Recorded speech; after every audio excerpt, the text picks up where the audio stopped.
Welcome to రాజనీతి.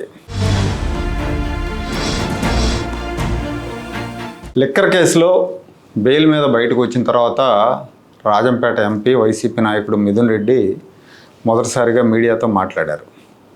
ఆయన మీడియాతో మాట్లాడుతూ నా మీద ఎన్ని కేసులు పెట్టినా ఈ ప్రభుత్వం నేను వెనక్కి తగ్గే ప్రశ్నే లేదు, ఎన్ని రోజులు జైల్లో పెట్టినా వెనక్కి తగ్గను, తెలుగుదేశం పార్టీ ఎప్పుడు అధికారంలోకి వచ్చినా నా మీద కక్ష సాధింపు చర్యలు చేపడుతుంది, నా మీద కేసులు పెడతా ఉంది. 2014-19 మధ్యలో కూడా నా మీద కేసులు పెట్టారు, నన్ను వేధించారు. ఎయిర్పోర్ట్ అధికారిని కొట్టానని అప్పట్లో నా మీద కేసు పెట్టి కక్ష సాధించారు.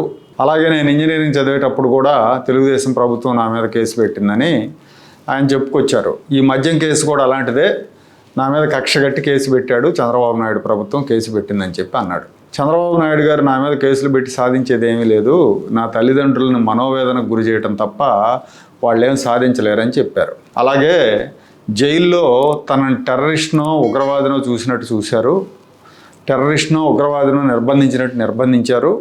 వారానికి 3 ఫోన్ కాల్స్ 3 ములాఖాతులు తప్ప మరి ఎవరితోనూ మాట్లాడే అవకాశం ఉండేది కాదు. నాకు చాలా దారుణమైన పరిస్థితులు ఉన్నాయి అక్కడ జైల్లో, ఈ దారుణమైన పరిస్థితులు ఎదుర్కొన్నాను. కోర్టు నాకేదో వసతులు కల్పించడం వల్ల కొంతవరకు బెటర్ అయింది, కోర్టు ఆదేశాలు వచ్చే వరకు కూడా ఏ వసతి కల్పించలేదు, జైలు అధికారుల మీద తీవ్రమైన ఒత్తిడి ఉండేది, నాకు సహకరించొద్దని, మిగతా ఖైదీలకు ఇచ్చే సౌకర్యాలు కూడా నాకు ఇవ్వలేదు అని ఆయన ఆరోపించారండి. ముందుగా సౌకర్యాల విషయం మాట్లాడుకుందాం. జైల్లో ఈయనకే సర్వ సౌఖ్యాలు కలిగించే విధంగా ఏర్పాట్లు చేశారు. గౌరవ న్యాయమూర్తి గారు ఈయన అడిగిందే తడవుగా అన్ని సౌకర్యాలు కల్పిస్తూ ఆదేశాలు జారీ చేశారు. ఆ రోజున ఆయనకి దిళ్ళు, దుప్పట్లు, ఏసీలు, టీవీలు, ఇంటి భోజనంతో సహా అన్ని వస్తువులు కల్పించారు. ఎలాంటి వివక్ష చూపలేదు, పైపెచ్చు ఇంటి అల్లుడిని చూసుకున్నట్టు చూసుకున్నారు జైలు సిబ్బంది. ములాఖతుల విషయంలో చాలా ఉదారంగా వ్యవహరించారు. మీడియాలో వార్తలు వచ్చినాయి, ఈయనకు రాజభోగాలు నడుస్తున్నాయి జైల్లో అని చెప్పి. ఆ రోజున చంద్రబాబు నాయుడిని వేధించిన జైలు అధికారులు ఈరోజు ఇంటెల్లుని చూసుకుంటున్నారని కూడా రాశారు. మరి ఈయన బయటకు వచ్చి నన్ను చాలా దారుణంగా వ్యవహరించారు సిబ్బంది అని చెప్పి మాట్లాడుతున్నాడు, జనాన్ని తప్పుదో పట్టించడం అన్నమాట. అలాగే ఇవన్నీ కక్ష సాధింపు కేసులు అన్నాడు. లిక్కర్ కేసు కక్ష సాధింపు కేసు ఎట్లా అవుతుంది? కళ్ళ ముందు కుంభకోణం కనిపిస్తూ ఉంది, సిట్ దర్యాప్తు వివరాలు వస్తున్నాయి. లిక్కర్ కేసులో కీలకంగా వ్యవహరించినట్టు మిథున్ రెడ్డి ఛార్జ్షీట్లో మెన్షన్ చేశారు. డిస్టిలరీలతో డబ్బులు వ్యవహారాలన్నీ ఈయనే మాట్లాడాడని, కమిషన్లన్నీ ఈయన ద్వారానే పెద్దలకాయకి వెళ్ళిపోయినాయి అని చెప్పి, ఈయనకు సంబంధించిన పిఎల్ఆర్ కంపెనీలో డబ్బులు డిపాజిట్ అయ్యాయని చెప్పి సిట్ మెన్షన్ చేసింది. పైగా చిత్తూరు జిల్లాలో ఈయన తండ్రి చేయని అరాచకం లేదు. మద్యం కుంభకోణానికి సంబంధించి ఆయన పాత్ర ఏంటి ఎలాంటిది అనేది అందరికీ తెలిసిపోయింది. ఇప్పుడు ఎన్ని చెప్పినా కానీ అందులో నీ పాత్ర లేదంటే ఎవరు నమ్మరు మిథున్ రెడ్డి. అట్లాగే ఆ ఎయిర్పోర్ట్లో జరిగిన గొడవ కక్ష సాధింపు అంటున్నాడు మిథున్ రెడ్డి. అసలు ఎయిర్పోర్ట్లో ఆ రోజున ఏం జరిగిందో ఒకసారి చూడండి. ఆ రోజు నేషనల్ మీడియా కూడా రిపోర్ట్ చేసింది, అన్ని మీడియాల్లో వచ్చినాయి, ఎయిర్పోర్ట్ సీసీటీవీ ఫుటేజ్లో కూడా వచ్చింది ఏం చేసిన అరాచకం. Embarrassment for the YSR Congress as well. Last month, YSR Congress MP from Rajampet, Mithun Reddy, was accused of manhandling Tirupati Airport manager Rajshekhar for allegedly refusing to accommodate 2 relatives of the MP for arriving late, saying that the gates had been closed.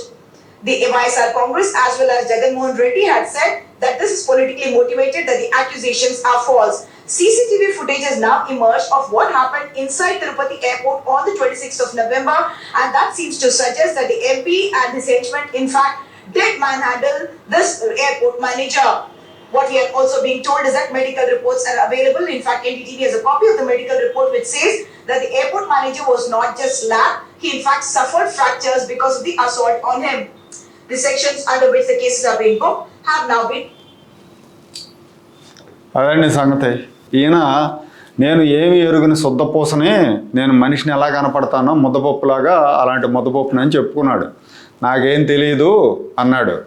ఎయిర్పోర్ట్లో ఏం జరిగిందో national media report, ఆ రోజు ఇచ్చిన report CCTV ఫుటేజ్లో స్పష్టంగా కొట్టాడని ఉంది.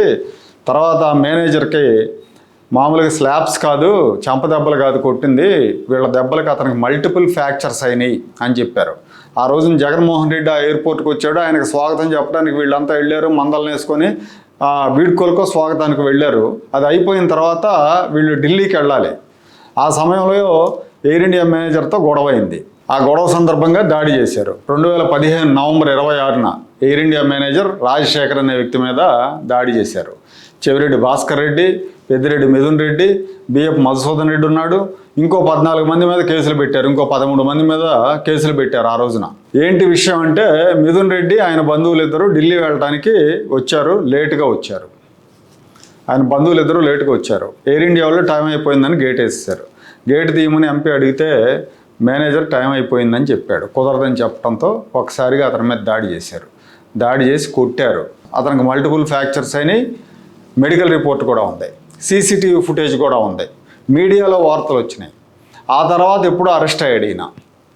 అంటే ఇతని అరాచకాలు స్పష్టంగా కనిపిస్తున్నప్పటికీ మేమేం ఎరగం, చంద్రబాబు నాయుడు కక్షగట్టి కేసులు పెడుతున్నాడని చెప్పడం ఇతనికే చెల్లింది. ఇతనికే కాదు, వైసీపీ నేతలందరికీ చెల్లింది. ఎందుకంటే అబద్ధాలు చెప్పడం వైసీపీ నేతలకు వెనతో పెట్టిన విద్య.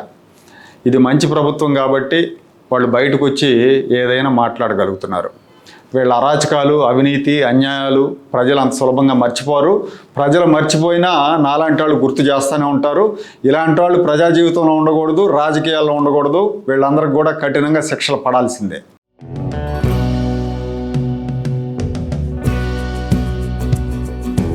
Like, share and subscribe to Rajaniti channel.